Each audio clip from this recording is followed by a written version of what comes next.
പ്രിയ കൂട്ടുകാരെ, എല്ലാവർക്കും നമസ്കാരം. മനുഷ്യ ജീവിതത്തിലെ ഏറ്റവും സങ്കടകരമായ ഒരവസ്ഥ ഏതാണെന്ന് ചോദിച്ചാൽ ഞാൻ പറയും ഒറ്റപ്പെടൽ അല്ലെങ്കിൽ ഒറ്റപ്പെടുത്തൽ. കാരണം ഈ നാളിൽ ധാരാളം ആളുകളുമായി സംസാരിക്കുന്നതിനും ധാരാളം കൗൺസിലിംഗ് ക്ലാസ്സുകൾ എടുക്കുന്നതിനുമൊക്കെ എനിക്ക് സാധിച്ചിട്ടുണ്ട്. ഈ സമയങ്ങളിൽ ഓരോ വ്യക്തിയെയും നാം മനസ്സിലാക്കുമ്പോൾ, അവരുമായി സംഭാഷിക്കുമ്പോൾ അവരുടെ ഹൃദയത്തിൽ ഒറ്റപ്പെടലിൻ്റെ ഒരു നീറ്റൽ അനുഭവിക്കുന്നത് കണ്ടെത്തുവാൻ സാധിച്ചു. അതുകൊണ്ട് തന്നെയാണ് ഇങ്ങനൊരു വീഡിയോ ചെയ്യുവാൻ ഞാൻ ആഗ്രഹിച്ചത്. നാം പലരെയും ഒറ്റപ്പെടുത്തുന്നവരാ, നമ്മളെ പലരും ഒറ്റപ്പെടുത്തിയിട്ടുമുണ്ട്. ഈ സന്ദർഭങ്ങളിലൊക്കെ നമ്മുടെ ഹൃദയത്തിലുണ്ടായ വേദന എത്ര വലുതാ അല്ലേ? ആരോടും ഷെയർ ചെയ്യാൻ പറ്റാതെ, ആരുമായിട്ടും നമ്മുടെ കാര്യങ്ങൾ പറഞ്ഞാൽ അതിനെ അക്സെപ്റ്റ് ചെയ്യുന്നവർ ഉണ്ടാകാതെ ഇരിക്കുന്ന ഒരനുഭവം.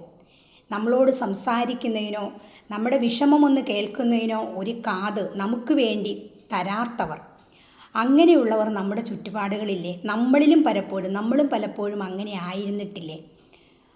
ഒറ്റപ്പെടുന്ന ഒരു മനുഷ്യനെക്കുറിച്ച് അല്ലെങ്കിൽ ഒരു വ്യക്തിയെക്കുറിച്ച് നാം മനസ്സിലാക്കുമ്പോൾ അവൻ വേദനയിലാണ്, അവൻ നിരാശിതനാണ്. പലപ്പോഴും ആത്മഹത്യാ പ്രവണത തന്നെ അവനിൽ നിന്നുണ്ടാകുന്നു. ഇന്ന് നമുക്കറിയാം, കൊച്ചു കുട്ടികൾ വരെ ആത്മഹത്യ ചെയ്യുന്ന ഒരു കാലഘട്ടത്തിലാണ്. ചെറിയ കാര്യം മതി, അവർക്കത് എന്ത് ചെയ്യണം, മുന്നോട്ട് എന്ത് ചെയ്യണമെന്ന് അറിയാൻ പാടില്ലാത്തത് കൊണ്ട് തന്നെ അവർ ആത്മഹത്യയിലേക്ക് പോവുക. അതുകൊണ്ട് തന്നെ നമ്മൾ ഉൾപ്പെടുന്ന ഈ സമൂഹത്തെക്കുറിച്ച് നാം മനസ്സിലാക്കേണ്ടിയിരിക്കുന്നു. നമുക്കറിയാം, നമ്മുടെ വീട്ടിൽ 4 പേരുണ്ടെങ്കിൽ ഇന്നത്തെ ഒരു കാലഘട്ടം അനുസരിച്ച് 4 പേരും 4 മൂലയിൽ പോയിരുന്ന് മൊബൈൽ ഫോണുകളിലോ അവരുടെ ആശയവിനിമയം ചെയ്യുക, അല്ലെങ്കിൽ അവർ അതിലാണ് മുഴുകുന്നത്. എന്നാൽ ആ വീട്ടിലുള്ള ആളുകളുമായിട്ട് പോലും ഒന്ന് സംഭാഷിക്കുന്നതിനുള്ള അവസരം അവർ ഉണ്ടാക്കാറില്ല. അപ്പോൾ ഏകാന്തത അനുഭവിക്കുന്ന, ഒറ്റപ്പെടൽ അനുഭവിക്കുന്ന ഒരു വ്യക്തി, അങ്ങനെ ഒറ്റപ്പെടുത്തുന്നവരെക്കുറിച്ച് ഓർത്ത് പലപ്പോഴും നമ്മൾ നിരാശപ്പെടുന്നവരാ അല്ലേ? നമ്മൾ ചെയ്യേണ്ടത് എന്താണ്?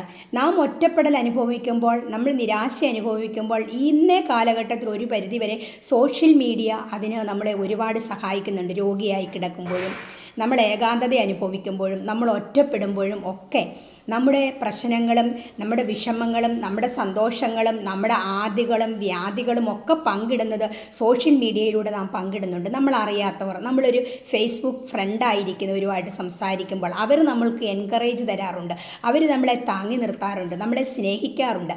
അതൊക്കെ ഒരു പരിധി വരെ നമുക്കിന്ന് സമാധാനവും സന്തോഷവും നൽകി തരുന്നുണ്ട്.